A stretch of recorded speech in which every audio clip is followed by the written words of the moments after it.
안녕하세요. 전대환입니다. 전대환의 항암일기 혈액암투병기 13번째 영상입니다. 지난 10월 31일 월요일이었죠. 11번째 항암 치료를 받았는데요. 현재까지는 그게 마지막 치료였습니다. 그리고 그 다음 날인 화요일에 승용차에다가 짐을 싣고 서울로 올라왔습니다. 이사한다고 무리를 해서 그런지 그날 이후로 저는 좀 상태가 안 좋아졌어요. 아무것도 하지 못하고요. 겨우 밥만 먹고 누웠다 일어났다 누웠다 일어났다 반복하고 있습니다. 교회의 목회일도 일단 내려놓았고요. 교회의 유지와 관리는 집사님들께 맡겼고, 그리고 예배는 임시로 목사님을 모셔다가 그분께 맡겼습니다. 11월부터는 바이러스 감염 상태를 보기 위해서 항암 치료를 일단 중단한 상태라 병원에도 자주 안 가고요. 정신건강의학과와 피부과 그리고 감염내과에 가끔 한 번씩 다녀오는 정도입니다. 지난번 영상을 11월 1일에 올렸으니까 벌써 일주일이 넘었네요. 그래서 그런지 여기저기서 걱정하시는 분들이 전화를 주시기도 합니다. 그렇지만 아직 죽지는 않았습니다. 기력이 없어서 조금 더 부지런하게 움직이지 못하는 게 현재 상태라고 말씀드릴 수 있겠네요. 자, 그건 그렇고 지난번 영상 주제가 첫사랑이었는데요. 여러분들이 우려스러운 말씀을 주셨습니다. 그런 방송을 내보내고도 무사했느냐, 그런 말씀이었는데 제 아내한테 한 소리를 듣지 않았는지 궁금하셨던 것 같아요. 사실 아내는 세상 그 누구보다도 쿨하게 넘겼습니다. 다 아는 사실인데다가 40년이 훨씬 지난 일이니까 그저 감사한 분이다, 훌륭한 분이다, 그렇게 말한 게 전부였습니다. 근데 방송을 보고 딸이 코멘트를 하나 남겼는데 그게 사실은 전곡을 찌르는 지적이었던 것 같아요. 내용은 이런 것이었습니다. 아니, 한 사람을 콕 지목해가지고 여신이라고 하늘 꼭대기까지 올려놓으면 그 밖에 나머지 사람들은 도대체 위상이 뭐가 되느냐. 다 그렇고 그런 사람들이 되어버리지 않느냐. 그런 항변이었습니다. 일리 있는 지적이라고 인정했습니다. 그렇지만 그때가 어느 때입니까? 세월을 조금만 더 보태면 호랑이가 담배를 피우던 시절이었고요. 토끼가 용궁을 드나들던 시절 아닙니까?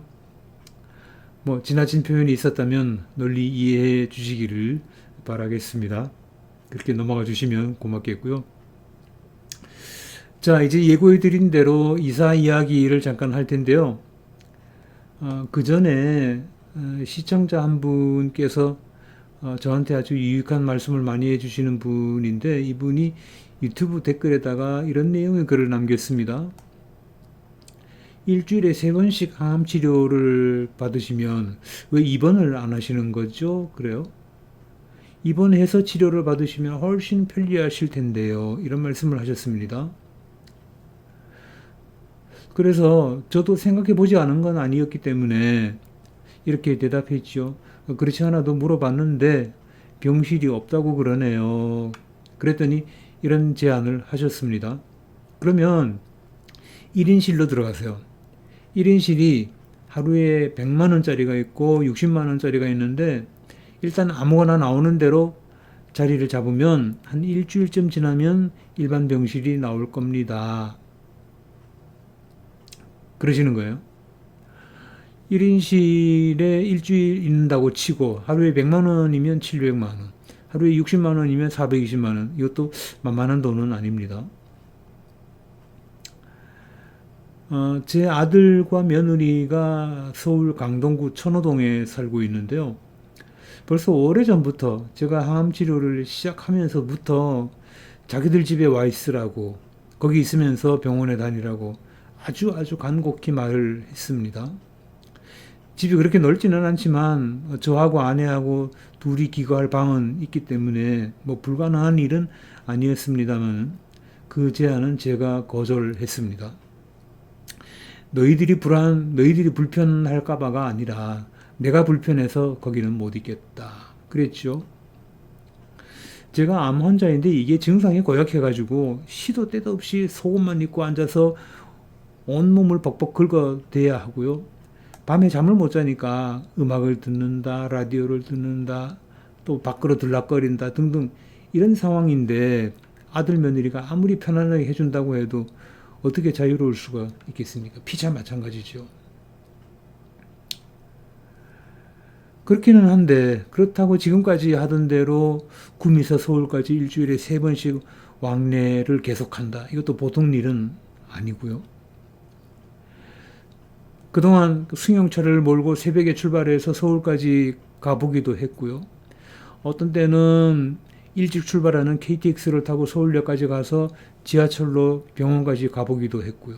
때로는 저녁에 고속버스를 타고 서울에 도착해서 숙소를 잡아서 하룻밤을 자고 다음날 아침에 병원까지 가보기도 했습니다. 그렇지만 모두 쉬운 일은 아니었습니다. 사정이 이러니까 아들 생각에 다른 방법은 없다 그렇게 판단한 것 같아요. 자기가 사는 집 근처에 오피스텔을 하나 얻어서 앞으로 3달 동안 거기서 지내라고 했습니다. 그래서 지난 11월 1일 화요일에 승용차에다가 뭐 간단한 짐을 꾸려가지고 싣고 이사를 했죠. 보증금이 100만 원이고요. 3개월 월세가 330만 원. 그렇게 주기로 했답니다. 세는 좀 센 편이긴 하지만 입지 조건과 시설은 너무 좋았습니다. 33층짜리 건물인데요. 제가 사는 곳은 17층이고요. 그리고 세대별로 한 대씩 주차 공간도 있어서 언제든지 차를 뭐 몰고 나갔다가 들어왔다가 자유롭게 할 수 있게 되어 있습니다. 잠깐 구경 좀 해보시겠어요? 건물 전경은 이렇게 생겼습니다. 이 동네에서는 꽤 큰 건물인 것 같아요. 내부는 대략 이렇고요. 2사람이 살기에 좁지도 않고 넓지도 않은 공간인 것 같습니다. 창밖으로는 한강도 보이네요. 집 얻느라고 돈은 들었겠지만 매번 구미에서 서울까지 왕래하는 비용을 생각하면 이거나 저거나 거의 비슷하지 않을까 생각합니다. 그리고 1인실에 잠시 입원하는 것보다도 경제적이기도 하고요.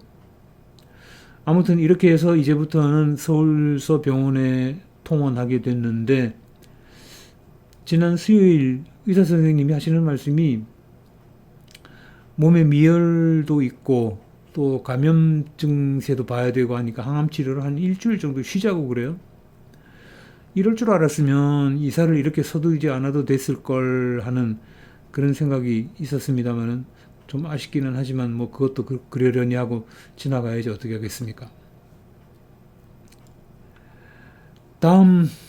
오늘은 여기까지 하겠습니다. 다음 영상 주제는 예고하지 않겠습니다. 예고하지 않는 게 아니라 못하는 거죠. 무슨 일이 어떻게 벌어질지 모르니까요. 자, 아무튼 지금보다는 조금 더 나아진 모습으로 찾아뵙기를 바라겠습니다. 여러분 고맙습니다. 늘 건강하게 지내십시오.